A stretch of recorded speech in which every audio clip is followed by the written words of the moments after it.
Okay, so here we go with the review. This is episode 17 of season 5.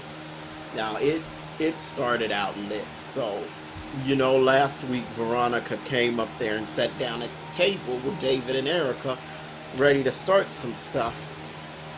And so that's where it picks up, and Veronica, she's at DEFCON 9 immediately. She's telling David, if you touch me, I'll cause so much drama. And then he says, I'm not going to touch you. And then she turns around and is like, well, of course not. You want to touch her. Talking about Erica. So she acted like she was mad both ways. And okay, and so David just takes Erica and he's like, okay, let's get out of here. Of course, Crazy follows him into the elevator.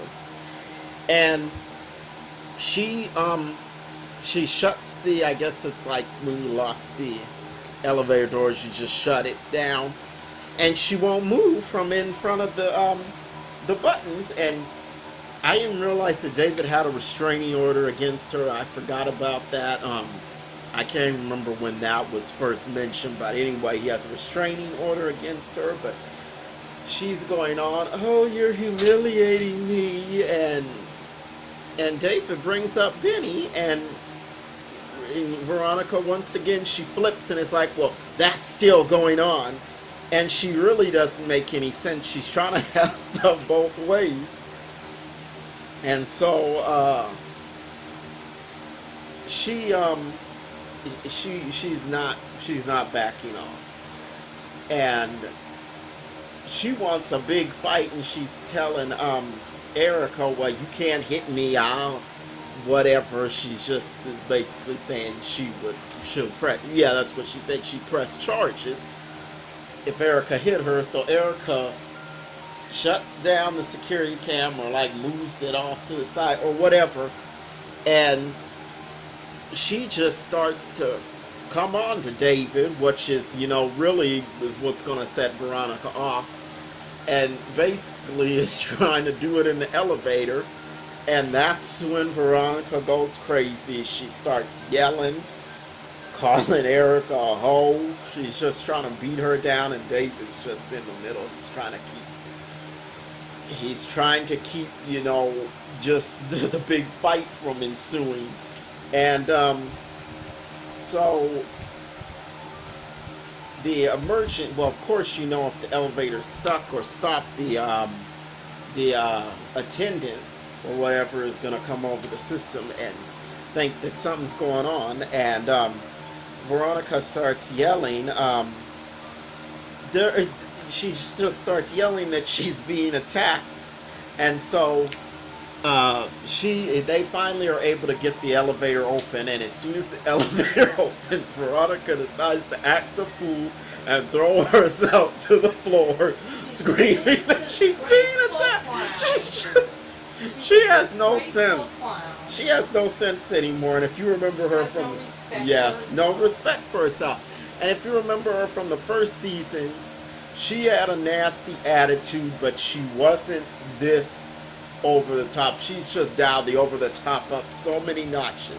She's off her meds. Well, she probably she's off her meds, but she did take meds. She wouldn't say it, because like with the breast implant, she was like, I don't have breast implants. What are you talking about? Issues from way back in childhood. Yeah, way back in the hood on the south side, like she liked to say. She was on the south side. She probably has, yeah.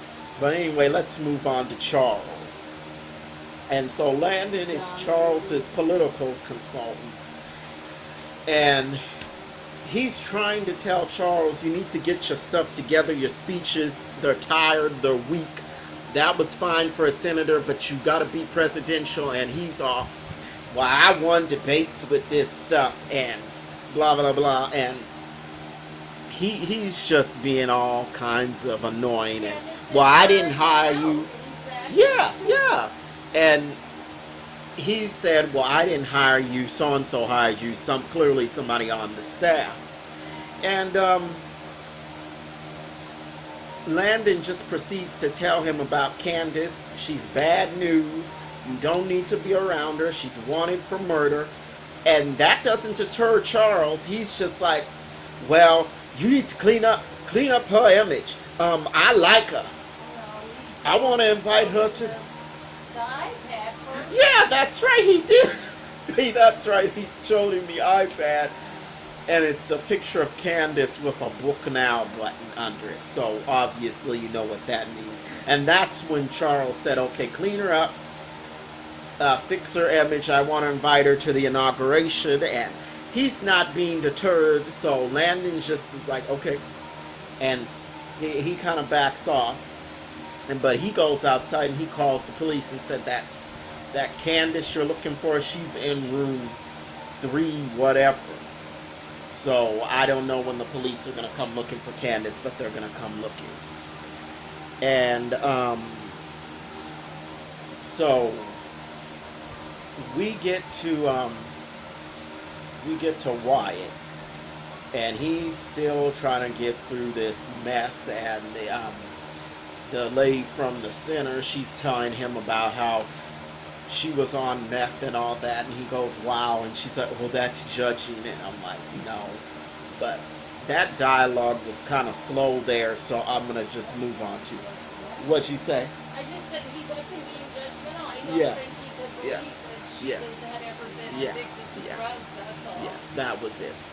So let's go on to Jim and Mama Rose. So Mama Rose, she's scary and she wants Warlock, but Jim's not finding him fast enough for her, and he still wants to, get those pictures and all of that. He's still worried about that. But Mama Rose, she just wants Warlock.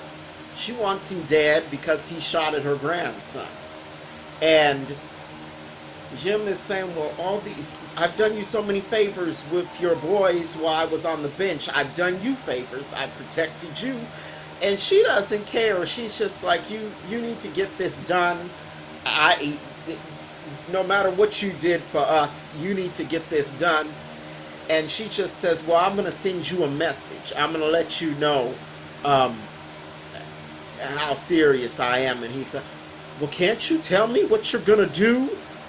And she said, no, of course not. And she hangs up on him. And then he gets on the cell and tries to find Warlock again. And so here comes Hannah at the police station. She's trying to get information about Benny, the desk clerk, desk sergeant. She's not telling her anything. So Hannah asks for Justin. And he tells her, well, Benny is being charged with murder, and he's being questioned by the Secret Service. And Hannah's like confused, like, the Secret Service. So she calls Catherine and tells her everything, and Catherine has found a lawyer, and she's going to come down there with Hannah. And so in